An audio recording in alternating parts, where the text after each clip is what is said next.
Bapak Ibu yang dikasihi di dalam Tuhan, jumpa kembali dengan saya di dalam Kalam Kupas Alkitab Selasa malam.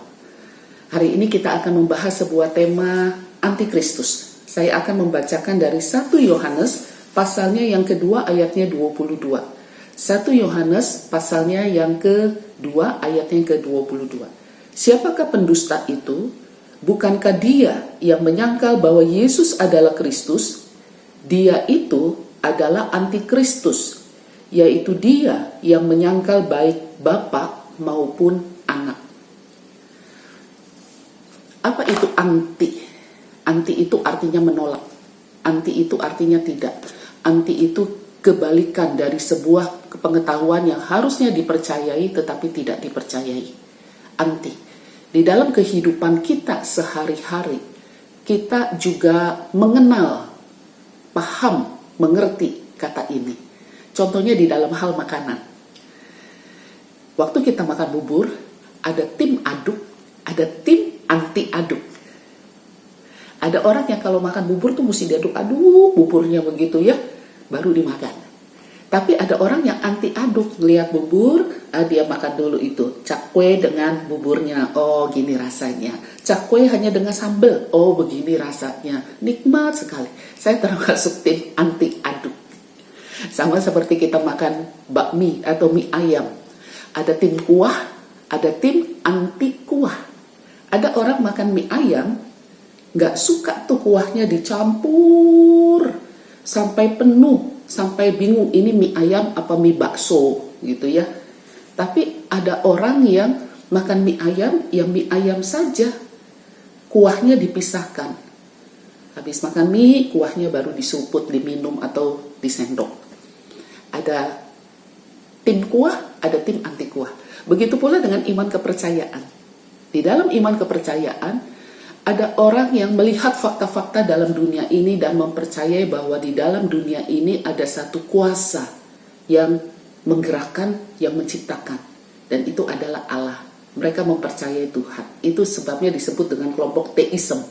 Orang-orang yang mempercayai Allah.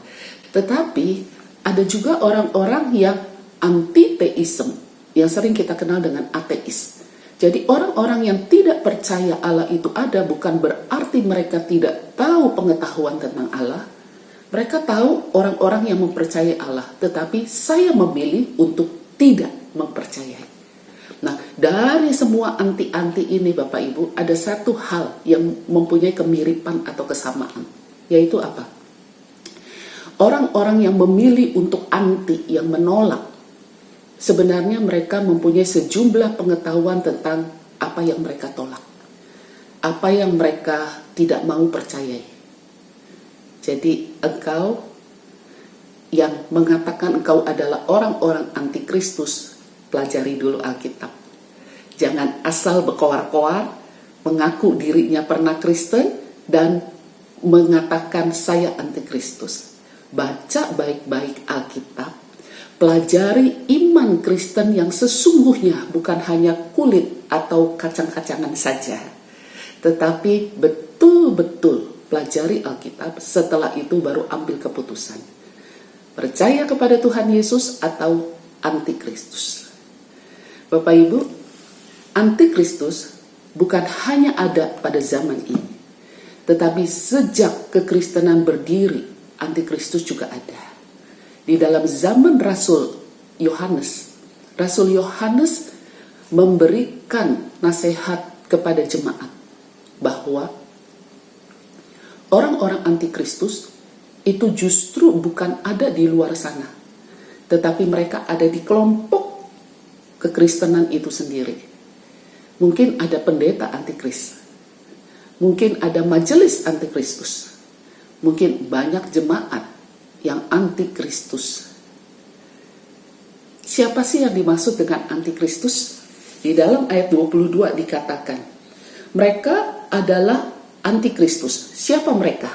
Yaitu dia yang menyangkal baik Bapa maupun Anak. Antikristus bukanlah orang-orang yang anti akan hukum Taurat. Antikristus Kristus bukanlah orang-orang yang anti akan kebaikan. Mungkin mereka jauh lebih baik dari orang-orang yang menyatakan dirinya percaya kepada Yesus Kristus. Tetapi anti Kristus adalah mereka yang menyangkal Allah Bapa dan Allah Anak. Atau bisa diringkas, orang-orang anti Kristus adalah orang-orang yang menyangkal trisola. Apa itu trisola? Sola gratia, sola scriptura, sola fide. Sola gratia artinya mereka menyangkal bahwa hidup di dalam keselamatan kekal bersama-sama dengan Allah di surga kelak itu bukanlah anugerah, tetapi itu akibat dari perbuatan-perbuatan baik. Mereka percaya bahwa masuk surga adalah karena amal ibadah. Mereka tidak percaya bahwa Tuhan sanggup memberikan anugerah, membebaskan hukuman itu, sehingga manusia tanpa kerja lelah hanya karena anugerah mampu bisa hidup bersama dengan Allah. Mereka menolak ini. Hal yang kedua adalah sola fide. Sola fide adalah semata-mata hanya karena iman. Kita percaya bahwa prinsip kekristenan, kita dapat melihat Allah Bapa, kita dapat hidup bersama dengan Allah Bapa melalui Yesus Kristus. Iman kepada Yesus Kristus. Yesus Kristus adalah Allah dan juga manusia.